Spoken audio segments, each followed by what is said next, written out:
De retour à question d'actualité. En 2025, le Guatemala, pays d'Amérique centrale de près de 18 millions d'habitants, porte encore les cicatrices d'une guerre civile qui a ravagé le pays pendant 36 ans, soit de 1960 à 1996. Notre invité Alexis Brunet a consacré un livre à ce pays en donnant la parole aux témoins de ce conflit. Survivants, militants pour la démocratie et acteurs engagés dans la reconstruction nationale. Alexis Brunet, journaliste et reporter sur différentes plateformes, notamment libremedia.com, ainsi qu'auteur du livre mentionné Au-delà du silence, la mémoire volée du Guatemala, publié à l'Harmattan. Monsieur Brunet, bonjour. Bonjour Philippe et bonjour à tous les auditeurs de Radio VM. Et un plaisir de vous recevoir. Donc, pourquoi vous intéressez au Guatemala? Rappelons à nos auditeurs là, que vous êtes français. Donc, pourquoi vous intéressez au Guatemala et plus précisément l'histoire de la guerre civile et de la société qui en a émergé? En fait, je suis arrivé au Guatemala en septembre 2022 dans le cadre, parce que je suis aussi enseignant, donc dans le cadre d'un travail au lycée français à côté de Ciudad Guatemala, dans une petite ville qui s'appelle San José Pinula. En fait, j'ai découvert un pays, je connaissais bien le Mexique pour y avoir vécu. Je pensais que c'était un petit peu similaire parce que c'était frontalier. En fait, j'ai vu très vite que c'était un pays qui portait vraiment des cicatrices d'une guerre civile qui a duré 36 ans. Et surtout dont beaucoup de gens n'osent pas parler. En fait, par exemple, c'est ça qui m'a beaucoup surpris, même avec des collègues, ensuite avec des gens dans la rue, etc. Enfin, les gens ne parlent pas de la guerre civile, donc j'ai cherché un petit peu à en savoir plus. Et c'est comme ça que j'ai commencé à recueillir, ça n'a pas été facile d'ailleurs, des témoignages de personnes, de survivants de la guerre civile, qui veulent, eux, justement, que se délient les langues parce qu'ils considèrent que le fait qu'on ne parle pas de cette guerre a des conséquences sur la société actuelle. Bon, qui sont justement ces survivants de la guerre civile que vous avez racontés et quelle est leur histoire? Alors, il y a eu 200 000 morts, enfin, on ne sait pas exactement, c'est toujours pareil, entre 150 000 et 200 000 morts en 36 années de guerre civile. Il y a surtout eu 48 000 disparus. Donc la disparition forcée, ça veut dire qu'en fait, on ne sait pas officiellement si les gens vont revenir. Bon, on sait qu'ils sont morts, mais comme on n'a pas retrouvé les corps, on les prive de tout rite funéraire. Ils ne seront jamais enterrés. Donc ça, je pense que c'est d'ailleurs encore pire pour les familles. C'est pire pour les familles d'avoir des disparus que d'avoir un tel, son père, etc., qui est mort, même si on sait qu'il est mort, même si c'est dans des conditions atroces. On peut se rendre sur sa tombe, on peut lui rendre hommage, on peut déposer des fleurs sur une tombe, etc. Moi, la première personne que j'ai rencontrée, elle s'appelle Ishmukane Alvarez. Alors, Ishmukane, c'est son prénom maya. Elle est d'une ethnie qui s'appelle Kaqchikel, parce qu'il y a différentes ethnies maya. Je rappelle d'ailleurs que le Guatemala est composé au bas mot de 50% de descendants directs de Maya, parce qu'ensuite, évidemment, il y a des métis, on pourra peut-être en parler un petit peu. Et en fait, elle m'a raconté son histoire, parce que elle organise d'ailleurs des espèces de visites de la ville, de la capitale, euh, Ciudad de Guatemala, par le prisme de la guerre civile. Donc en fait, elle montre là où ils sont passés des choses, etc. Parce que comme il n'y a pas de mémorial officiel, comme il n'y a pas de plaques officielles, mais il y a des plaques que eux, ces gens-là, mettent. Donc ensuite, elle m'a raconté son histoire, donc j'étais à la fois horrifié, j'étais aussi admiratif parce qu'elle a aussi une joie de vivre. Enfin, moi, je la considère comme une héroïne. Donc, elle a perdu 5 personnes de sa famille, 5 personnes qui sont disparues dans sa famille pendant la guerre. J'en parle beaucoup dans le livre, notamment au début. Son père, qui faisait de la politique dans un parti de gauche chrétienne, qui n'était pas du tout d'extrême gauche. Bon, toute sa famille qui a subi le racisme, des choses atroces, etc. En général par des militaires. Voilà, donc en général, c'est des profils comme ça. Il y a eu cette dame. Il y a aussi des gens qui sont plus des activistes, des militants. Alors, il y en a qui ont vécu la guerre, il y en a qui ne l'ont pas vécu, mais qui, en général, ils ont tous eu soit leur mère ou soit enfin des gens de leur famille qui sont disparus, qui veulent aussi connaître la vérité sur cette guerre. Par exemple, il y a José Paz, donc lui, sa mère était professeure, elle a été enlevée une fois parce qu'elle était de gauche. Euh, et puis elle a été et donc il a jamais connu sa mère. Donc en fait, c'est des gens comme Il la ça que j'ai cherche toujours. rencontrés. Il la cherche toujours et c'est ce qu'il dit d'ailleurs. C'est ça qui m'avait aussi pas mal bouleversé. Alors lui, il travaille dans l'association de l'ancien prêtre Juan Gerardi, qui a été assassiné en 1996 parce qu'il a été le premier à faire un livre extrêmement exhaustif sur ce qui s'est passé. Alors là, c'est des centaines de témoignages avec des choses absolument atroces qu'on connaît pas, en tout cas que moi que je connaissais pas. Donc je vais quand même en parler un peu. Donc des gens qui ont été crucifiés, brûlés vifs, des femmes violées avant, on leur a fait faire la cuisine avant, les viols après on les tue. Enfin des choses complètement atroces en fait qui sont passées. Ça a été le premier à parler de ça. Donc lui il travaille au Centre pour la mémoire Juan Gerardi, qui est à Ciudad de Guatemala, que j'avais rencontré d'ailleurs dans un article que j'avais fait pour le journal La Croix. Et, euh, et lui, bah, donc, il la cherche toujours et c'est ce qu'il disait. C'est une situation qui peut paraître étrange pour quelqu'un qui l'a pas vécu. Mais même si je pense qu'au fond de lui-même, il sait qu'il va pas, parce que plus le temps passe, plus c'est difficile de savoir ce qu'il en est vraiment. Il va continuer à chercher jusqu'à la fin de sa vie. Vous avez mentionné l'évêque Juan Gerardi, ou Gerardi, là, si j'essaie de le prononcer avec l'accent hispanophone. Mais si j'ai bien compris, il a écrit un livre enquête, comme vous le dites dans votre livre, sur l'histoire, et c'est peut-être l'œuvre le plus exhaustif de ce qui s'est passé. Là, je pense qu'on parle de milliers de témoignages, si je me rappelle bien. Et ce prêtre a été assassiné quelques jours après, je crois, l'apparition du livre, si j'ai bien compris. C'est ça. Alors l'évêque Juan Gerardi, c'est intéressant. Donc il a été nommé dans la province. C'est normal qu'on puisse pas montrer la carte. Faudrait demander à vos auditeurs de prendre une carte parce que c'est bien qu'on a une carte en même temps sur Google. La région du Quiché. Donc la région du Quiché, c'est une région montagneuse, pauvre, rurale évidemment. Et c'est là qu'en fait qu'il y a eu beaucoup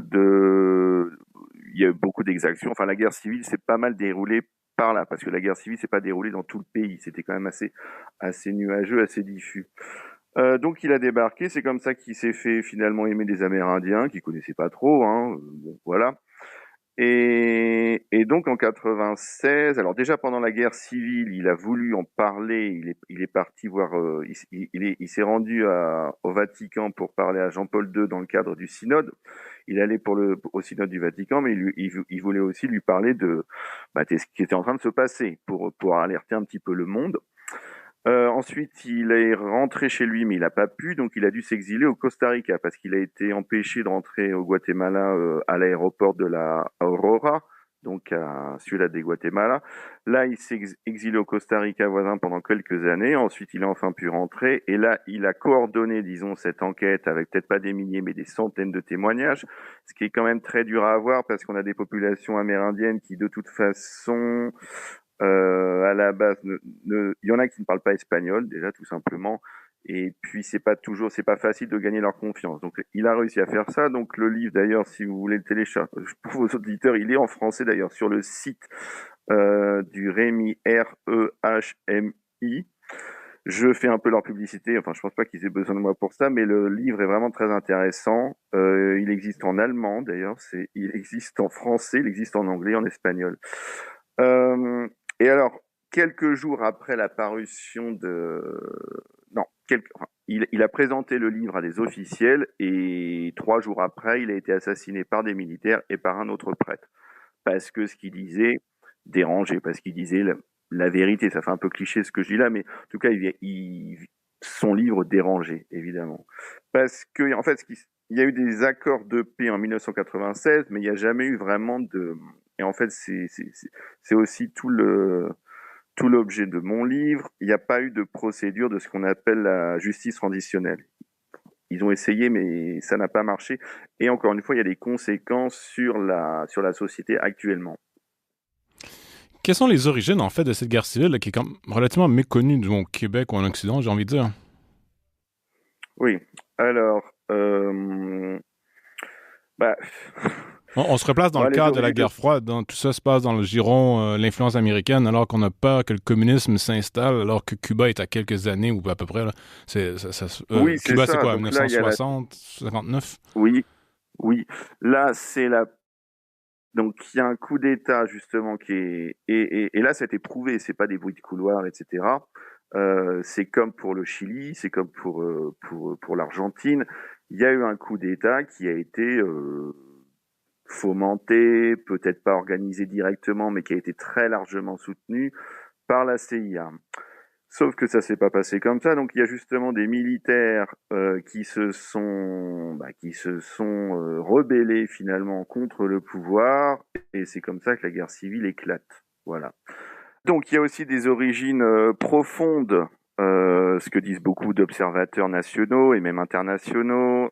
Faut savoir que rien déjà en 1904, dans les années 80, il y avait 50% d'analphabètes au Guatemala. Donc s'il y en avait 50% dans les années 80, il y en avait beaucoup plus avant. Maintenant, il y en a des analphabètes, pas illettrés. En 2019, il y en avait à peu près, je sais pas, ils recensent à peu près 17% d'analphabètes. Ce qui s'est passé, surtout dans les années...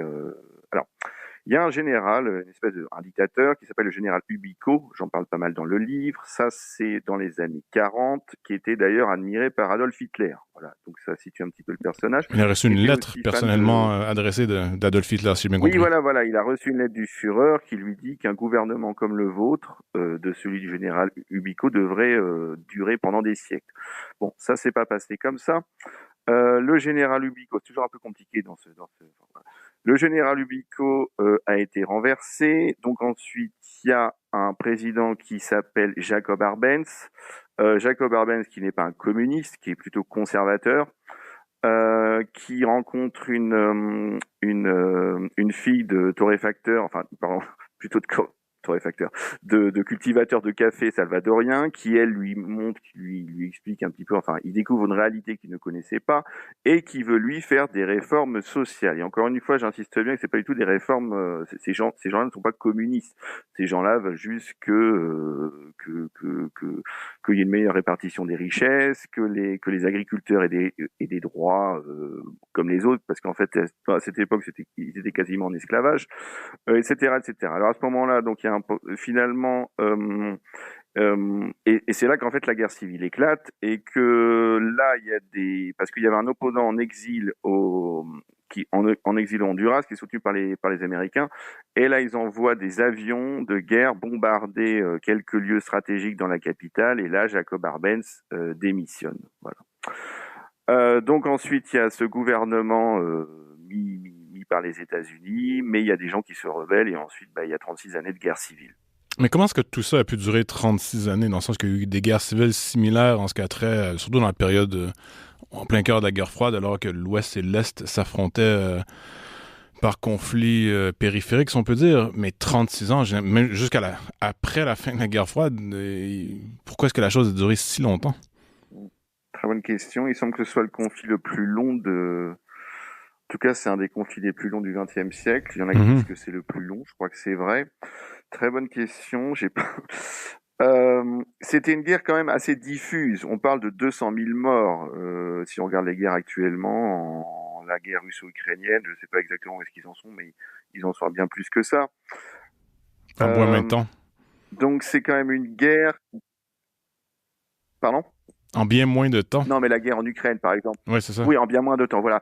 Là, c'est une guerre quand même qui était très... Il y a beaucoup de gens qui n'ont pas, et ça j'ai bien compris, qui n'ont pas été touchés par la guerre, même pas directement. C'est-à-dire, c'est pas un grand pays, mais la guerre se déroulait surtout dans des zones montagneuses, etc. Quand on habitait dans les villes, je sais pas, par exemple la Ciudad de Guatemala, on ne vivait pas directement la guerre. Donc ça a pu contribuer, ça a pu faire que la guerre a continué à durer. Et puis... Et peut-être parce que ça s'est transformé en génocide aussi, en fait. Il y avait un aspect racial à la chose. Certains étaient peut-être protégés indirectement, tout simplement. Les forces militaires ne s'attaquaient pas à eux. Il y a peut-être ça aussi.